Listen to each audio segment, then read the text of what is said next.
Okay, so we left off our discussion at the secondary messenger molecule and what it does and some examples of it.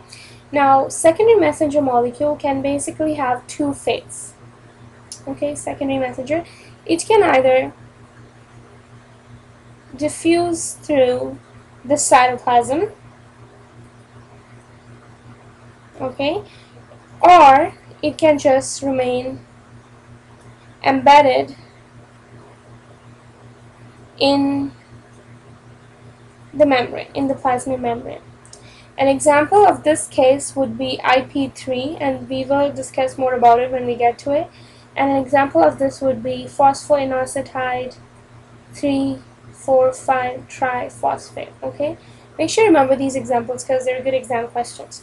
So that's about the fate of secondary messenger molecules. So what exactly happens is that secondary messenger molecule binds to another receptor now inside the cell or wherever, and this will lead to other biochemical pathways to be triggered up.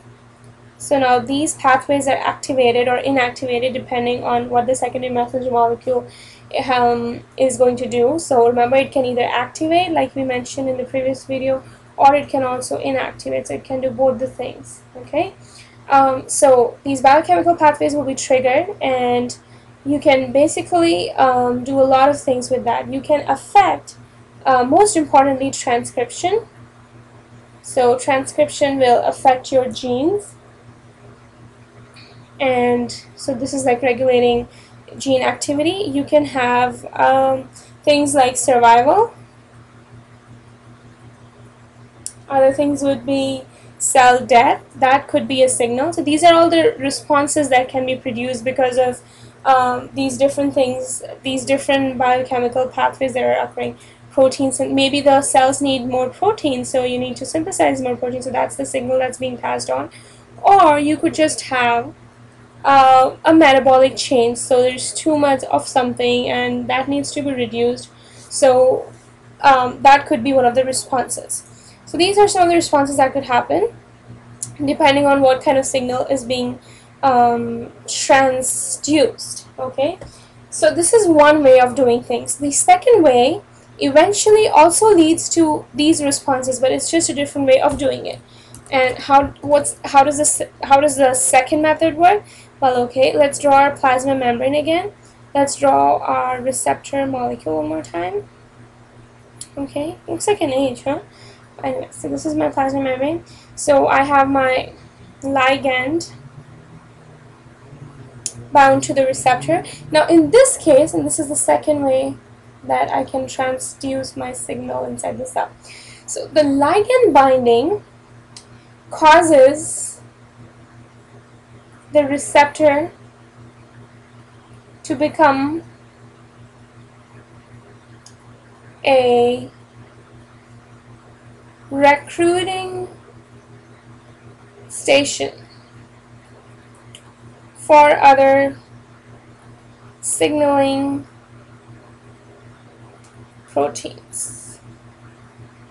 Ooh, I love yellow and black.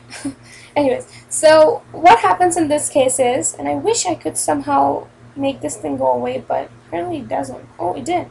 So anyway, so this will cause, and it pops up again.